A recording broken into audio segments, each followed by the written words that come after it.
Books, books. I like books. I'm gonna read them all.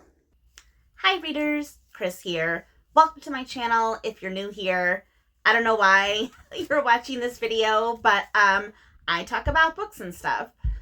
It's been a while. It has been a while. And before I jump into today's video, I do just want to take a second to thank everyone that has reached out to me over the past few months. The past few months have been crazy, and I cannot put into words how appreciative I am of the BookTube community. It really was a good reminder on why I do these videos, because I was having a hard time figuring out how to get back into things. But having all of you reach out to me, send me well wishes, check up on me, which is really, really nice, and it really means a lot. And it was a really good reminder about how amazing the bookish community is. So, what's been going on? Well, if you remember back in January, I did get really sick. I started off the year, I had that whole flu norovirus combination, so I was sick for weeks. And even when I started to feel better physically, my energy level was just super low. So basically, I really only had the energy to work, and that's about it. And that's another thing. I did get a promotion at the beginning of the year, so I have taken on a new role in my job, which I love, and it was something that I have been working towards for a really long time. But there are more expectations being put on me, and I think I'm probably putting more expectations on myself than anyone else is. So even though I'd say my hours are relatively the same, I work a little bit extra some night and sometimes on the weekend, but I think the biggest thing is just the energy that I'm putting into it is just a lot higher than it has been previously. If anyone's ever worked in an office or had a job where you've seen someone else get a promotion or a raise or be in a leadership position and you're like, oh my God, why did that person get it? Well, I don't ever want to be the person that other people think that about. So is it all in my head? Probably. Am I putting too much pressure on myself? Probably. But because I have to be so on while I'm working, when I'm done work and on the weekends, all I want to do is sleep and crash because I just don't have any energy left for anything else. But I have still been reading. So let me catch you up on what I have been reading. So because I was so sick through most of January, I didn't have anything to do, really, but read. So I read The 10,000 Doors of January by Alix Harrow, who, this is the second book I've read of hers. I definitely want to read more. This wasn't my favorite book from hers. I think I liked Starling House more, but it was still really enjoyable and definitely makes me want to read more from her. Of course, I am still continuing my Stephen King journey, my quest to read all of his books by publication date, and I finished Under the Dome. Now, I didn't finish this until February. It did take me 2 months to read this chunker, and overall, I'd say I enjoyed this one. The ending was really intense and hardcore, so I think I really enjoyed the second half of the book. The first half of the book was definitely a little slow, and because this takes place in sort of a confined location, this one town, King really takes his time getting you introduced to all of the people in town, all of the players. So if you're someone that likes a slow burn and a story with a lot of characters, you might enjoy this one. It definitely gives me hints of The Stand. If you like The Stand, you might like this one. I don't think it's as good as The Stand. That's still one of my favorite King books, but I still enjoyed it overall. Next up, I finally got around to reading Emily Wilde's Map of the Otherlands. This was the sequel to the first book, whose name I'm forgetting, the fairy one. Oh, Encyclopedia of Fairies. I loved Encyclopedia of Fairies. It was one of my favorite books last year. I love this one too. It has a very good chance of being on my favorites from this year. I just love the characters so much, and I love the world so much, and yeah, really enjoyed this one. My rando pick of January was Ready Player One, and I can't believe I have never read this book before now, but I have, and I really loved this book. I have seen the movie, and of course, big surprise, the book is better than the movie. And I found myself actually yelling, talking out loud while I was reading this, going, why didn't they do this in the movie? Why didn't they do that in the movie? Like, there's some things that they changed for the movie that make absolutely no sense to me. There's some things I do understand the change, but a lot of it, I'm like, why would you change something that's already pretty amazing? But I don't know. So yeah, really enjoyed this one. I really want to try and read more science fiction this year. So if anyone has any good sci-fi recommendations, please leave them in the comments. For my YA fantasy pick of January, I read A Whole New World by Liz Braswell. I have been wanting to read one of these Disney twisted tales for a while. There is a whole series of them. Basically, I think every Disney movie there has ever been, there is a twisted tale for. Now, I'm not gonna lie, when I started this one, I was a little disappointed because the first half of the book is basically a line for line retelling of Aladdin, and I'm like, I already know this story. Aladdin was one of my favorites growing up. I used to be able to quote the entire movie line for line. Luckily, the second half of the book definitely changes things up, so I really appreciated that. I thought it was going to be more, I thought it was going to be more older YA, but it's definitely more younger YA. It was still enjoyable, but I think if I'm going to read other books in this series, I need to reset my expectations. So yeah, I do want to try more Twisted Tales from Disney. So again, if anyone has read these, even though it's a series, they are standalone stories, so you don't have to read them in any order. So if anyone has a particular one that you really enjoyed, please let me know. And then finally, my BookBox book pick. Just a reminder, I am not subscribed to any BookBox books at the moment because I have so many of these books I need to catch up. So I picked up The Serpent in the Wings of Night by Carissa Broadbent. I've heard a lot of people talk about this one. People seem to love this series. And I knew nothing about it going in, so I was a little bit surprised to find out that it is a romantasy. And this really got me thinking about the whole romantasy genre, because I have very mixed opinions about romantasy, and I've had very mixed experiences with romantasy. I've read some romantasy books that I've really enjoyed. I've read others that I have not enjoyed. And I've read a lot of them, I feel kind of fall in the middle, where there's things I really like about them, but then there's other things that I'm like, ugh, why is that in there?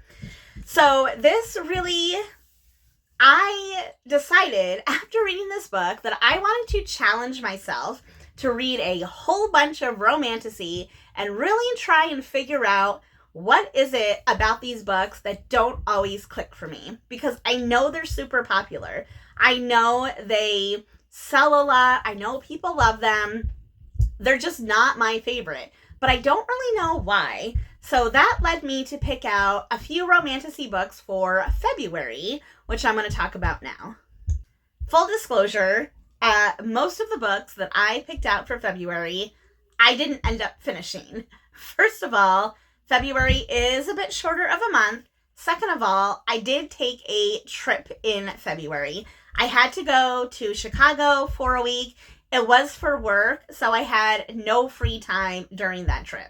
So because of that, I didn't really have a recommendation that I could pick for February. My Stephen King book I was still working on, Under the Dome, But I did pick out a new adult romance for February, and that is Dream Chaser by Sherrilyn Kenyon. If you're not familiar with Sherrilyn Kenyon, she writes supernatural romance. And I feel like the reason that I like these type of books over the romantasy books is because there's no question about what these books are. They are romance, they are straight up romance, they are corny, they're sexy, they're between supernatural characters. There's no plot to these books. I mean, okay, yes, there is a little bit of a plot, but the books are not focused on the plot. It's not about the plot. It's about the sex. That's why you read these books. So yes, I enjoy Sherrilyn Kenyon. I always read them when I go on vacation because I find them highly entertaining and amusing, and they make me laugh. And this was one of the books I actually did finish in February. I finished this and Under the Dome. Those were the only two books I actually finished in February. Most of these books I finished in March, starting with my adult fantasy, which was A Court of Thorns and Roses by Sarah J. Maas. Now, I've had a mixed experience with Sarah J. Maas. I have really been enjoying her YA stuff. Oh gosh, what's it called? A Throne of Glass, her Throne of Glass series. I've really been enjoying that series. Her Crescent City series, I have mixed opinions on. There's some things about it I absolutely love. There are other things about it that just don't work for me. So I had no idea what to expect going into this one because it is more of an adult story. However, this book does not have the cursing and the vulgar sex that Crescent City does. So I actually really enjoyed this one. I really like this one. It's still sexy, but without being like super graphic and vulgar. It still like has those adult elements, so you know it's an adult story and not YA, but it's not like overly graphic and there's not like all of this cursing and all of that stuff. So yeah, I really like this book and I'm really excited to continue this series. Next up, I had my rando pick of the month, and because February was Valentine's Day, I did want to read some more romances, so I read The Seven Husbands of Evelyn Hugo by Taylor Jenkins Reid. I think this is the second book now I've read by Taylor Jenkins Reid, and yeah, I definitely want to read more from her because she just really knows how to tell a story. Again, I went into this book blind. I really knew nothing about it, and I didn't look up anything about it. So I was very surprised on where this book goes. I don't want to give it away if no one has read it, but yeah, I thought this ended up being a page turner. Even though it took me all the way through the end of March to finish it, I still thought this was really good, really engaging story. Even though it's about a fictional actress, I still think it's very relevant to what is going on in Hollywood today. So highly recommend if you are looking for a romance.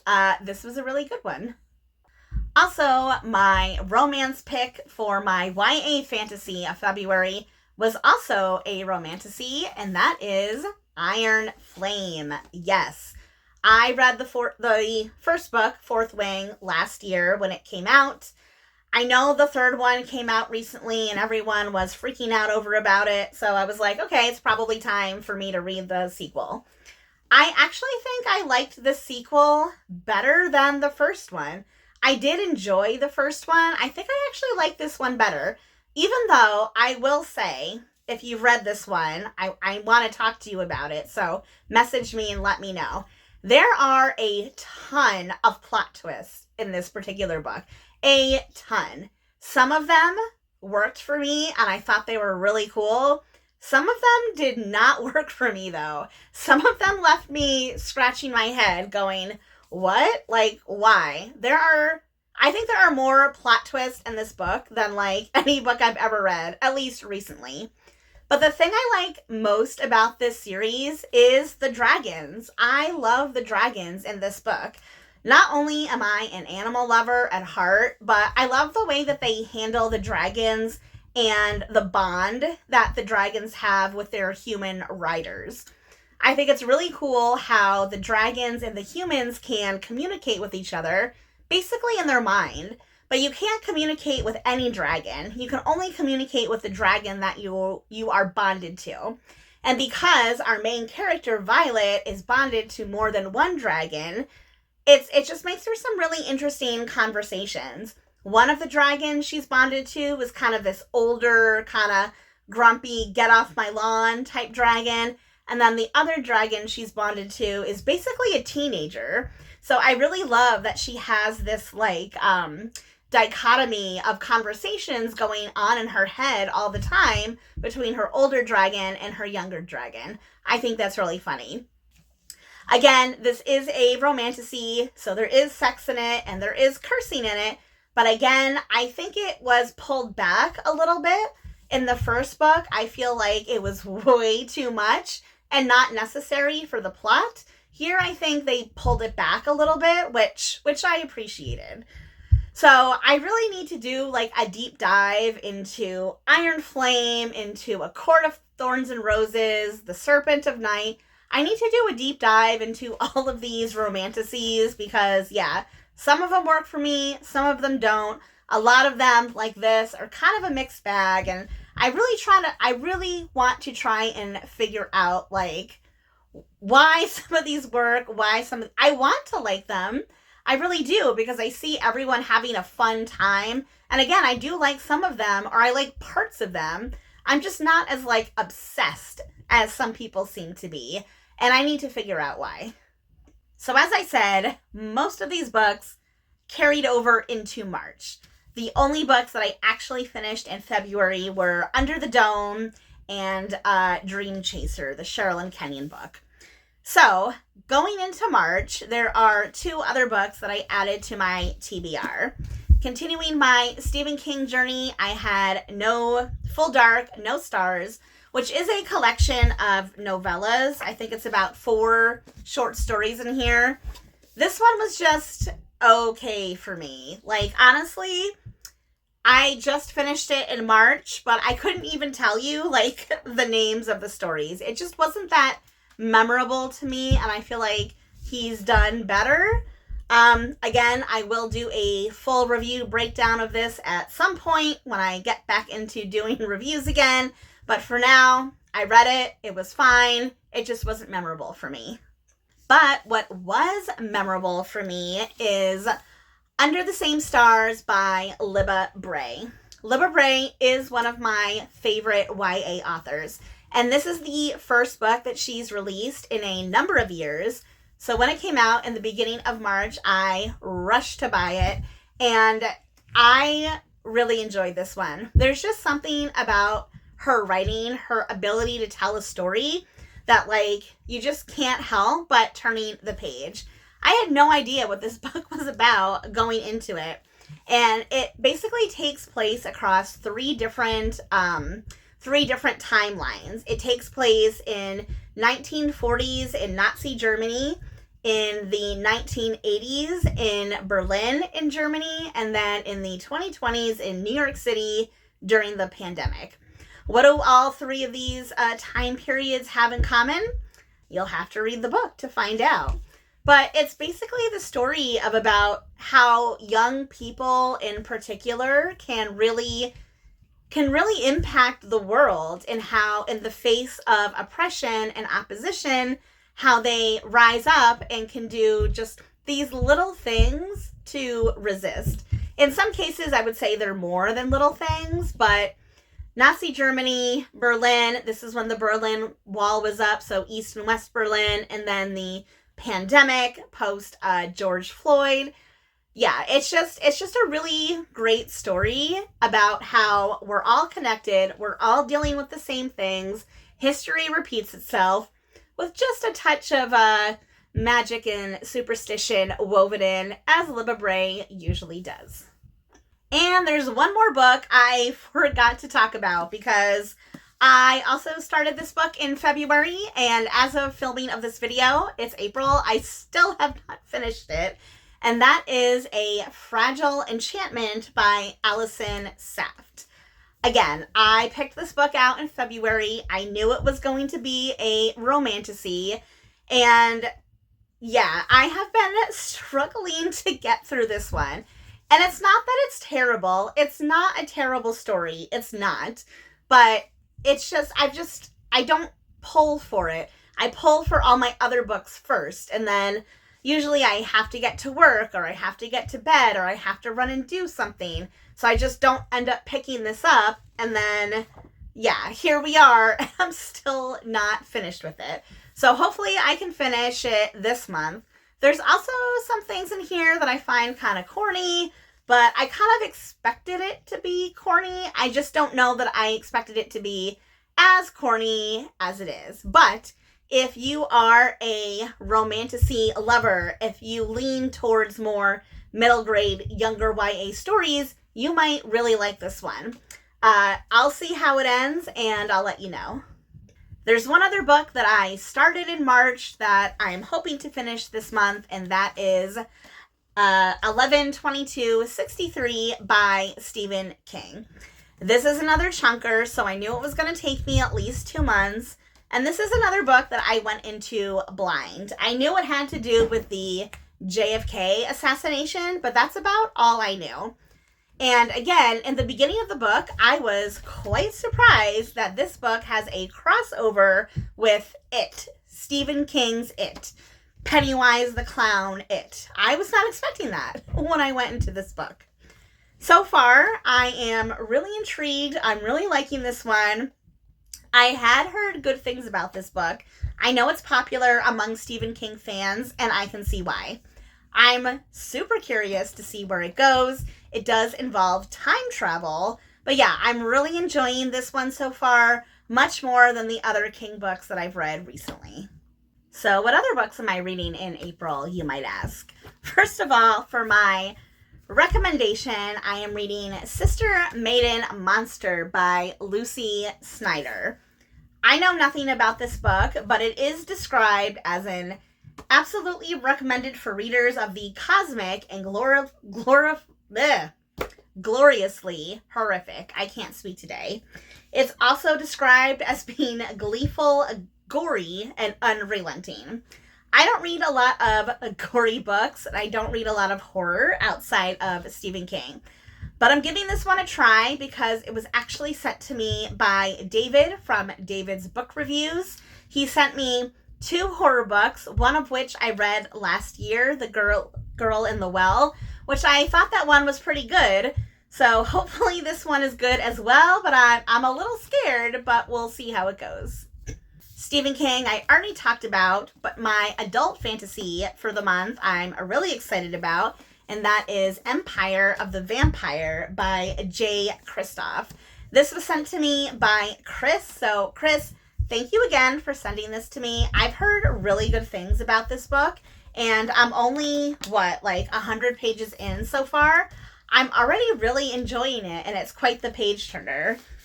This is one of 2 vampire books I'm reading this month, which I did not intend. That's just the way it happened to work out. For my rando pick of the month, I am reading Dark Tides by Philippa Gregory. This is actually a sequel to her book Tidelands, which I read last year. It's a historical fiction, and honestly, I feel like Tidelands in particular, unless you are specifically a Philippa Gregory fan, I don't know who would like that book, but I am a Philippa Gregory fan, so I did like it, even though I had some issues with it. So we're going to see if I have the same issues with this one. But I am excited to dive into this period of English history. It takes place in the 1600s. That's not a time period I read a lot of historical fiction about, so I'm really interested to see what happens. And then finally, my YA pick of the month is Hunting Prince Dracula by Carrie Maniscalco. I read Stalking Jack the Ripper last year. Again, one of my favorites of the year. It was so good. That was the first book I ever read by Carrie Maniscalco, so this will be the second. Because I love that book so much, I'm really excited to find out where the series goes. If it's anything like the first one, then I'm in for a treat. My expectations are really high about this one, so hopefully it meets them. So that is everything I am reading or still reading in April. So now I want to know from you, especially since I haven't heard from you in a while. Let me know what you've been reading this year. Do you have any favorites so far? Let me know if you have any romantasy recommendations, any sci-fi recommendations, any Disney Twisted Tale recommendations, or just say hello. Leave all your comments in the comments section below. And as always, if you like this video, please give it a thumbs up. If you're not already, please subscribe to my channel for hopefully more bookish stuff. I will find a way to get back into doing more regular videos. So until then, happy reading!